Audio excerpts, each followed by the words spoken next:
This class, we are going to discuss question number 38 of set A, belongs to your previous year paper of ICES 2023. So this question says that let x1, x2, xn be a random sample from normal distribution. So I'm writing it, from normal distribution with mean mu naught and variance sigma square. So if x bar is the sample mean, then what is the distribution of this x bar minus mu naught whole by sigma by root n? Okay, so from here everyone, we know that if x1, x2, xn follows normal distribution with mean mu naught variance sigma square, then the distribution of x bar will be normal with mean mu and variance sigma square by n.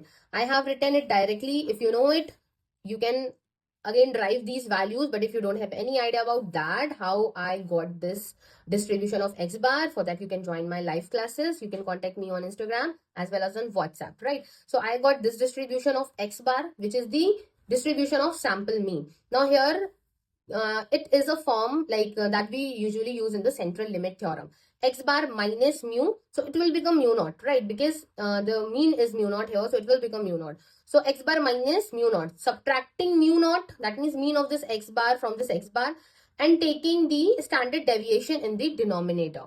So this will follow which distribution? So four options are given here: normal 0, 1, t distribution, t with n minus 1, and chi-square with n minus 1. So obviously this will follow your normal distribution with mean 0 and variance 1. Why it will follow this normal distribution with mean 0 and variance 1? Because it is a form of your standard normal variate.